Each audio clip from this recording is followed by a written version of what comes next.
Have you ever felt like your life is at a standstill, as if nothing is moving forward, even though you're trying so hard? There's a reason for that feeling.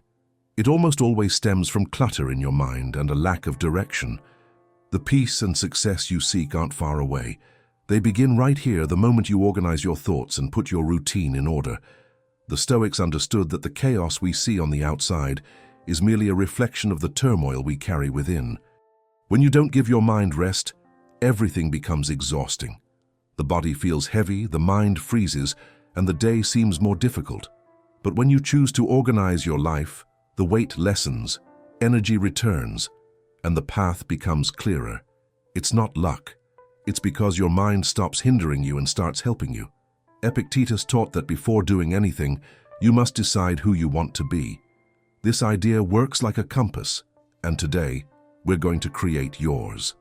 In this video, you'll learn 8 Stoic habits that will give you focus, direction, and strength to overcome stagnation. But it all starts now. Have the courage to write in the comments. Today, my focus is on myself. Every time you say this phrase, you regain control of your life and stop neglecting yourself. Because what you declare, you strengthen, and what you repeat, you end up becoming. Your life begins with the words you choose to speak to yourself, and today you can decide to change all of that. Before we begin, I only ask 2 things. Leave a like and subscribe to the channel. Now let's move on to the first practice. Practice 1. Nothing is punishment.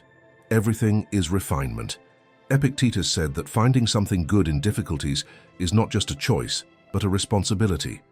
And this idea reveals the heart of Stoic philosophy.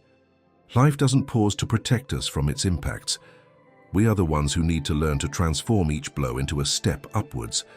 As long as your mind is functioning, you will have the ability to see some useful side, even when it hurts. You may not control what comes your way, but you can always decide what to do with it. That's the difference between those who only suffer and those who grow. While one keeps asking, "Why me?" the other thinks, "What can I learn from this?"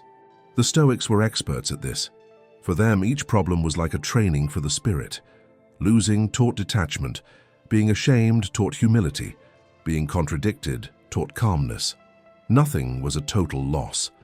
There was always something to take away, even if it was just more wisdom. And you too can train this way of looking at things. Do you have a job you hate? That's where you practice firmness, responsibility, and control of your emotions. Did you leave a relationship that hurt you? It was in that place that you discovered your courage to love, and also your strength to follow your own path. Do you have children who test you every day? It's the greatest exercise in patience and love anyone can have. Organizing your mind isn't about erasing problems, it's about transforming them into strength to move forward. Everything that happens to you can turn against you or become an asset. The pain that knocks you down can be the same pain that awakens you. The rejection that cuts you can be the same one that opens new paths for you. The mistake that shames you can be the same one that teaches you to start over in a clearer way. Viktor Frankl, who survived the Holocaust, said, "When we cannot change the situation, we are called to change ourselves." And that's what separates those who live bitterly from those who live stronger. Situations don't inherently have a positive or negative sign. It's how you look at them that decides whether they break you or build you up. From now on, every time something makes you angry or sad, stop for a moment, breathe, and ask yourself, what is this trying to teach me now? This simple question changes the course of your thoughts, and where there was once heaviness, clarity begins to appear. Difficulty never comes to destroy you. It comes to show you a strength you didn't know existed within you. And when you learn to use everything that happens to your advantage, life stops seeming like a series of problems and becomes a space where you evolve. Practice 2. Make your life small enough to fit into the present.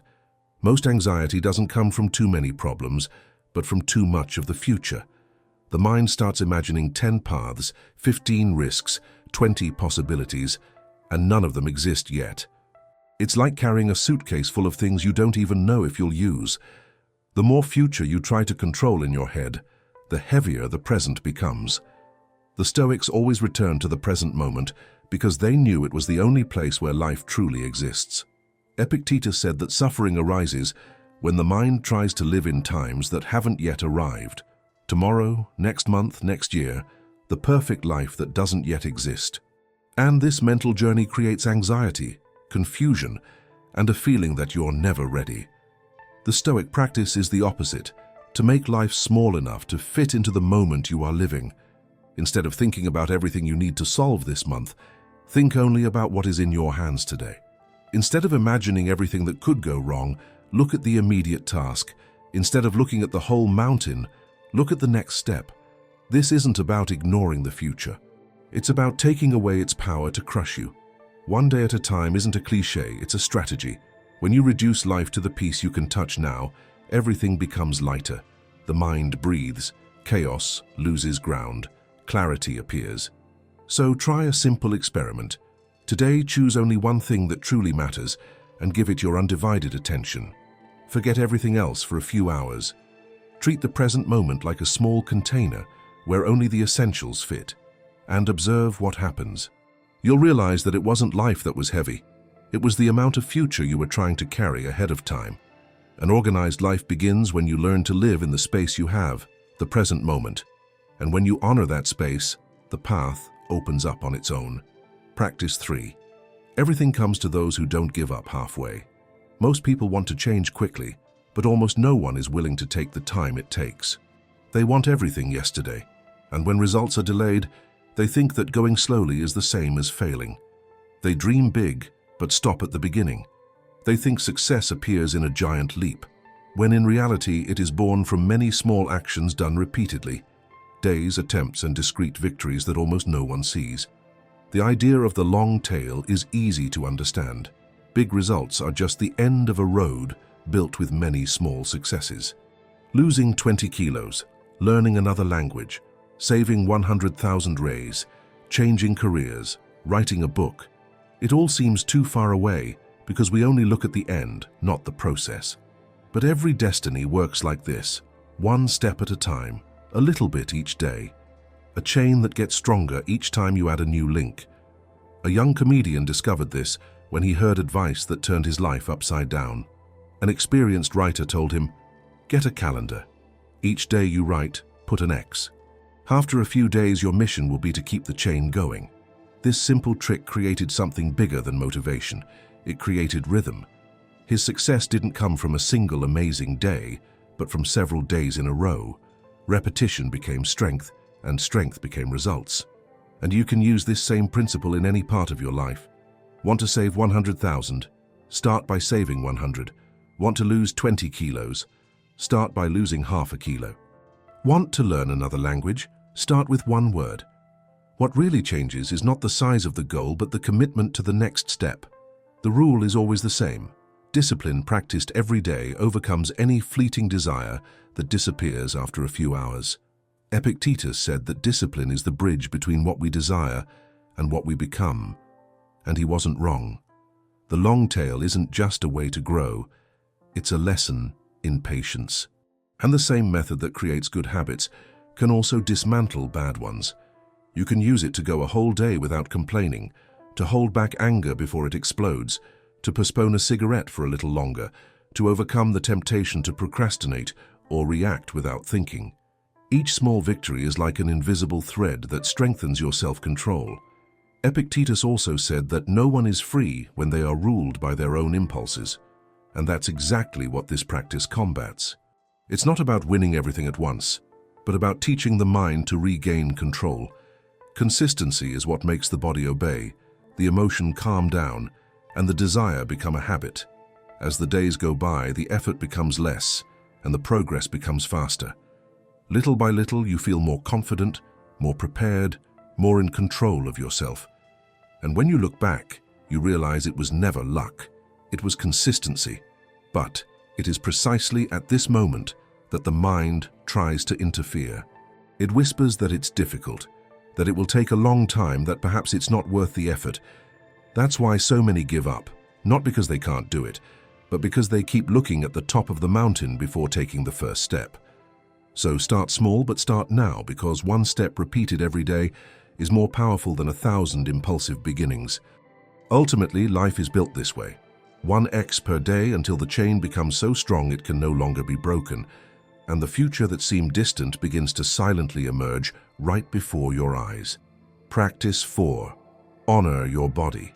You can have incredible ideas and a huge list of victories, but if your body is neglected, everything you achieve starts to crumble from the inside. Eating poorly, sleeping badly, and always being tired has a cost, and sooner or later, your body demands payment. Arianna Huffington once said that sleeping well isn't a luxury, it's one of the pillars of a life that truly works. And she wasn't exaggerating. Often what you call lack of focus, bad mood, or discouragement is just your body asking for help. A stiff body creates a hurried mind. A body without energy gives rise to confused choices. The Stoics knew this long ago. They trained their bodies not for show, but out of self-respect. For them, physical strength was also a way of training the spirit. Taking care of the body was taking care of the house where reason resides. Seneca threw himself into ice water every morning to strengthen his courage. Marcus Aurelius said that facing the cold, fatigue, and pain was training for the will. They understood that without energy in the body, there is no firmness in the heart. Putting your life in order isn't just about fixing what's on the outside. It's about making your body move in sync with the kind of life you want to live. Because there is no clear mind when the body is at its limit, nor tranquil emotion when the physical body is broken.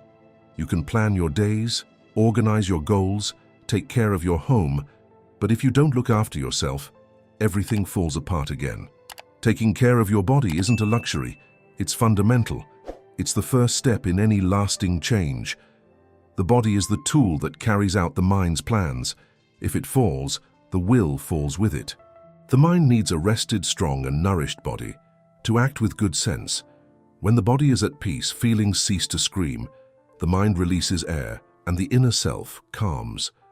A healthy mind requires a healthy body, and this begins with small actions. Today you can decide to go to bed half an hour earlier, drink water calmly, stretch your body for a few minutes, or eat something that truly nourishes you. No matter the size of the gesture, what matters is choosing to respect yourself. And if you think you don't have time, remember, taking care of your body doesn't need hours, it needs attention. You don't have to change everything now, you just need to change how you treat yourself. Replace "I don't have time" with "Today I put myself first." Because every true change begins when you stop putting off what keeps you going. Taking care of your body is more than just about appearance. It's a commitment to your own life. It's saying to yourself, "I deserve to function well." When the body finds balance, the mind becomes lighter. Emotions settle down and energy starts flowing again. So here's your challenge. Choose a physical activity that represents self-care and do it today. It could be exercise, a walk, a leisurely meal, or a real rest, because a strong body is what sustains a clear mind. And those who ignore this foundation lose the strength to carry their own success. Practice 5. Fear controls those who live by improvisation. Seneca said that a life without organization is crooked, and he was right. Most people don't make mistakes because of a lack of talent, but because of a lack of order.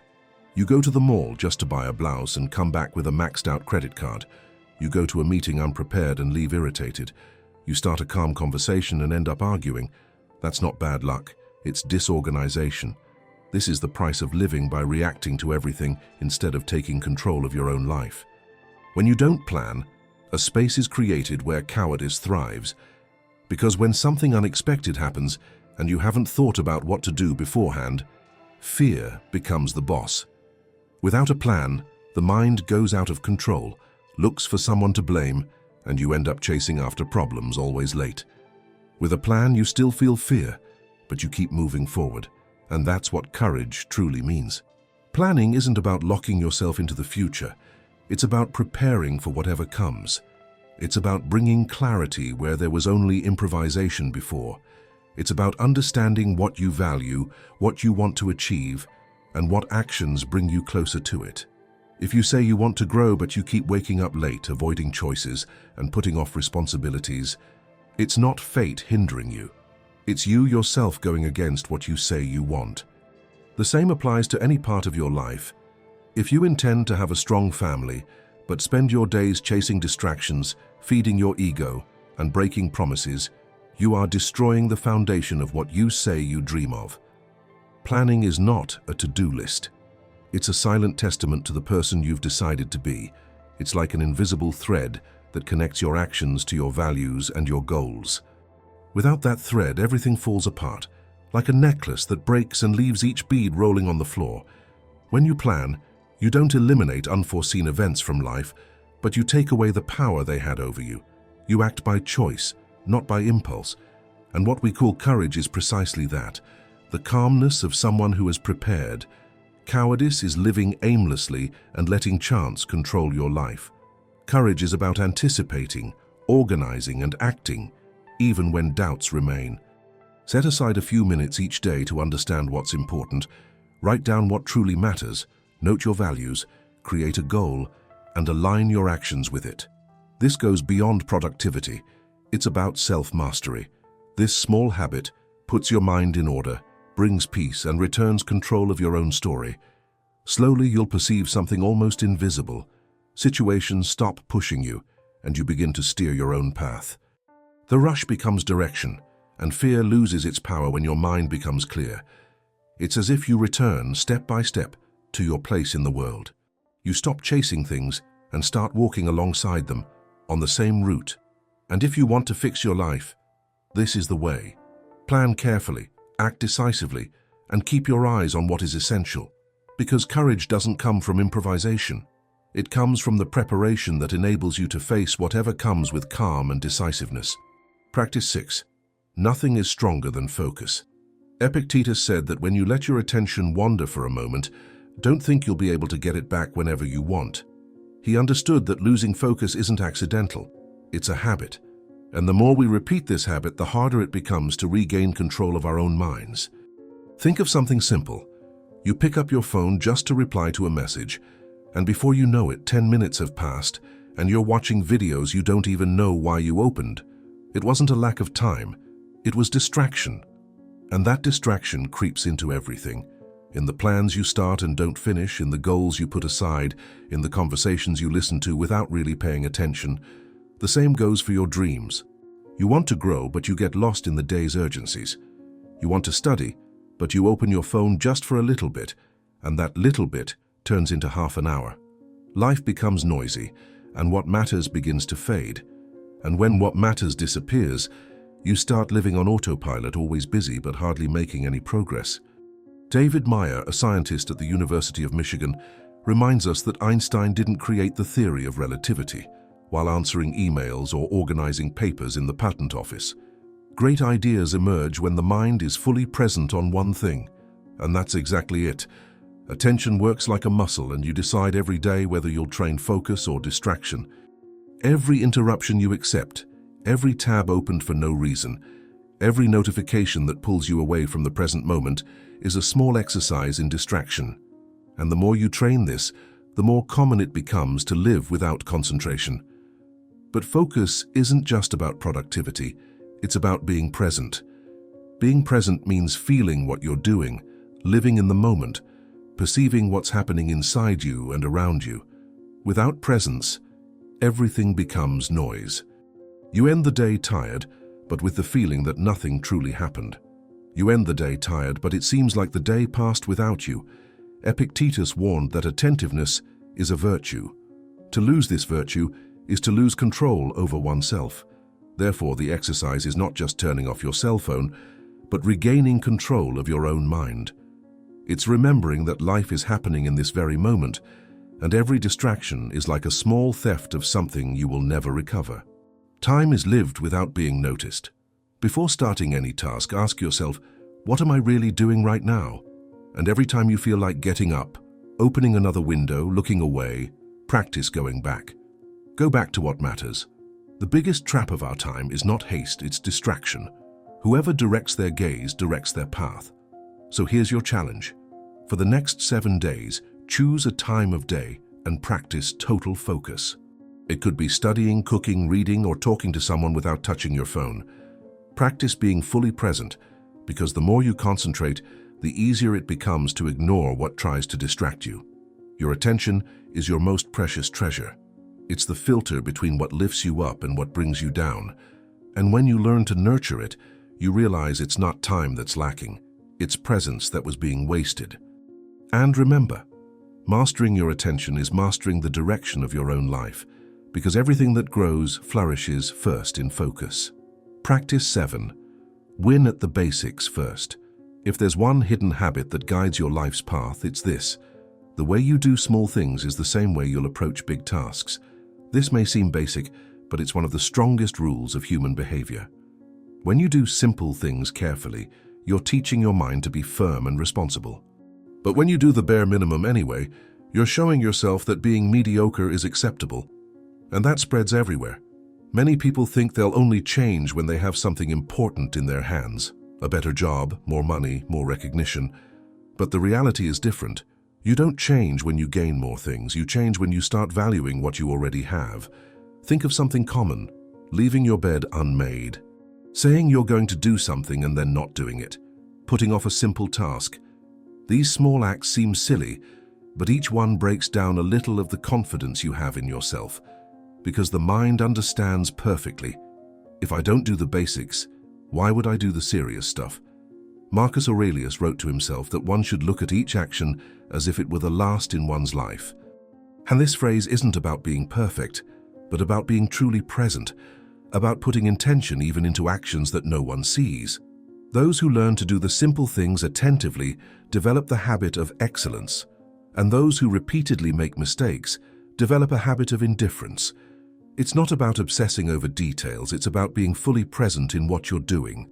When you deliver a job well done, even without receiving praise, when you resolve something overdue without procrastinating, when you do the basics with respect, you are strengthening the muscle of honesty with yourself. The problem is that many people want a new path, but continue with the same attitudes that have kept them stuck where they are. They want change without changing their way of acting. They want to grow without discipline. But Stoicism is straightforward. There is no greatness where there is negligence. So here's your challenge. Today, choose one small action, any action, and do it as if your life depended on it. Do it calmly, with focus, with intention, because every small movement is training for the kind of life you want to build. And those who respect the little things show the world that they are prepared for much more. Practice 8. Emotional discipline begins in the body. The Stoics understood something that modern neuroscience has only confirmed. The body is the anchor of the mind. When the body collapses, the head loses control. When the body is restless, the mind becomes noisy. And when the body is always racing, the mind never finds silence. You cannot have emotional discipline if your body is tense, anxious, inflamed, exhausted, or locked up. It needs routine, rhythm, and care, because it is through it that you manage your emotions. Think about how we react when we're tired. Everything irritates us. When we're hungry, everything seems personal. When we sleep poorly, any situation becomes a storm. It's not weakness, it's physiology. That's why Marcus Aurelius wrote incessantly about training the body to withstand cold, heat, fatigue, and pain. Not out of vanity, but because he knew that a resilient body supports a stable mind. Emotional discipline isn't about suppressing feelings. It's about creating a physical foundation that allows you to feel without falling apart. When you breathe deeply, stretch your neck, relax your shoulders, drink water slowly, walk for a few minutes, go to bed early, get some sun, and take care of your physiological rhythm. You are building the kind of body that can support a clear mind. A steady mind begins in an aligned body, and that can be trained. Before demanding calmness from yourself, adjust your body. Before asking for focus, regulate your breathing. Before seeking wisdom, find physical stability. Make this a simple habit. When you feel your mind wandering, stop. Straighten your posture. Breathe slowly. Loosen your jaw. Relax your shoulders. Bring your body to the present moment. Your body is the first instrument of order you have. Take care of it, and your mind will follow. Practice 9. Stop fighting against life. Much of the pain people feel comes from something very common. Trying to fight against what already exists. You suffer not only from what happens, but also from what you wish had happened. And this space between what is real and what you imagine is what drains your strength day after day. Accepting the world as it is doesn't mean giving up. It means stopping wasting energy fighting facts that are already before you, while you insist on how everything it should be, loses the chance to act on what really. As Jung explained, anything you resist tends to grow, and that's exactly what happens inside your head. Every time you deny reality, it gains more influence over your emotions. Acceptance is not a sign of weakness, it's a sign of emotional maturity. Think about how many times you've measured yourself against others, believing someone was much further ahead than you. The mind then begins to invent an impossible model. The perfect house, the perfect body, the perfect relationship, the perfect life. But the more you fixate on this, the less you perceive the value of what already exists around you. It's like chasing the horizon. No matter how far you go, it never arrives. Only when you face what's in front of you, without denying or inventing, can you change what's in your hands. Stoicism teaches that true freedom is born when you accept reality. Marcus Aurelius wrote that the greatest treasures reside within us. This isn't just a pretty phrase, it's a warning that much of what we seek is already present, but remains hidden by comparisons and exaggerated dreams. Acceptance isn't about settling, it's about seeing things clearly. When you accept where you are, you can understand what needs adjusting and what simply needs acknowledging. But while you fight against what exists, everything seems heavy, confusing, and unfair. Acceptance is like turning on a light in a dark room. The place remains the same, but the path appears. The problem is that we are surrounded by false images. Social media shows effortless achievements, joy without sadness, and evolution without stumbles. But real life doesn't work that way. Growing hurts, change takes time, and peace has nothing to do with perfection. So here's a challenge. Stop comparing yourself and honestly look at your own story. Appreciate what you've already achieved. Acknowledge what you still need to improve and accept where you are now. Only when you face the facts without hiding anything does the wisdom to act emerge. Gratitude is the remedy against the lies we tell ourselves. It breaks the cycle of thinking that nothing is enough and puts your mind back in control. When you practice gratitude, you're not pretending that everything is beautiful. You're recognizing what is already good, what already works, and what already has value, even if there are problems. This simple gesture changes your relationship with life because it shifts your focus from lack to strength. So do the exercise now. Think of 3 things you are grateful for and take a minute to truly give thanks. This conscious pause pulls you back to the present, which is the only place where something can be changed. Accepting is not surrendering, it's strengthening yourself. Because life doesn't expect you to like everything that happens. It expects you to use everything that happens to grow. Practice 10. Consistency conquers chaos. Most people give up not because they lack talent, but because they lack consistency. They have moments of clarity, flashes of motivation, days when they do everything right, but then they fade away in their own exhaustion. It's not because they are weak, it's because they never learned the power of quiet repetition. The Stoics knew that the human mind is shaped much more by what you do consistently than by what you do occasionally. It is consistency that sharpens character, sustains focus, and reduces internal confusion. Without consistency, everything becomes fluctuation. One day you wake up inspired, the next you feel lost. One day you meditate, the next you run away from yourself. This creates an unstable life, where even small tasks seem like impossible mountains. Consistency is the art of starting over without drama. It's waking up and doing what needs to be done even when your body is sluggish or your mind is heavy. It's showing up for yourself when no one is watching. The world values bursts of effort, but the truth is that lasting results come from work that almost no one notices. Consistency doesn't need to be perfect, it just needs to exist. A short workout is better than no workout. 2 minutes of focus are better than 0. A little organization each day changes your life more than hours of sporadic tidying. Chaos loses its power when you create a thread of repetition between days. It's like turning on a small light in a dark hallway every day. At first it seems like a small thing, but over time the whole hallway is illuminated. Consistency works like a silent pact between you and your future. It doesn't ask if you're motivated. It only asks, are you present? And when you practice being present with firmness and simplicity, life begins to move forward. Emotions cease to control you, guilt diminishes, and confidence grows.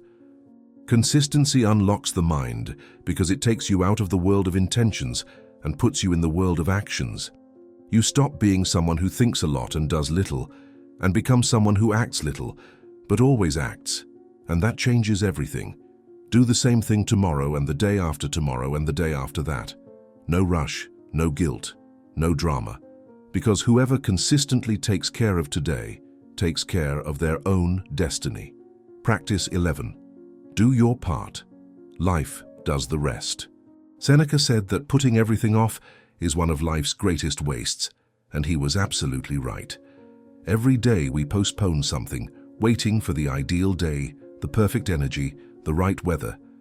And while we wait, life goes on without stopping. The only real time is now, and what you do with it decides everything that comes after. Imagine life as a large plot of land. Each person receives a part of that land to take care of. At first, this space seems enormous. Tasks, choices, commitments, everything vying for your attention. It's normal to feel tired just thinking about it, but putting things off until tomorrow is like letting weeds grow unchecked. Procrastination seems small at first, but later it prevents what you planted from growing. The Stoics saw this as an important responsibility. It wasn't just about being quick or efficient, but about being honest with yourself. Doing what needs to be done is a way to honor your own life. Marcus Aurelius wrote to himself, "Don't waste time talking about what a good person should be like. Be one." This is the spirit of Stoic action, acting even without an audience, even without the will to. So, how do you begin? Stop looking at the vastness of the field and focus only on the piece that's in front of you right now. Organizing your life isn't just about tidying things up on the outside. It's an inner commitment. It's about taking care of your body, your mind, your words, and the promises you make. Every small action you take today, tidying your space, resolving something that's been stalled, taking a step towards a challenge, is like planting a seed. The seed is small, but over time, dedication becomes a harvest. Think of a farmer. He doesn't wait for perfect weather. He plants, waters, and faces the rain because he knows he doesn't control the weather, only his actions. Your life works the same way. What's in your hands is daily effort, constant care, and the decision to keep going. In the coming days, choose an area you've been putting off, a project, a difficult conversation, an important decision. Don't wait for the perfect day. Ask yourself, what can I do now with what I have? This question changes everything because it takes you out of the realm of imagination and puts you back in the present moment. The difference between those who act and those who only imagine lies in taking action. Those who act don't wait for motivation to fall from the sky. They create their own momentum. Those who do what they can today prepare the ground for what they desire in the future. And those who keep postponing watch time slip away even what was almost within their grasp. Life doesn't wait. The perfect moment won't come, but you can act, even if everything isn't organized, even if everything isn't beautiful.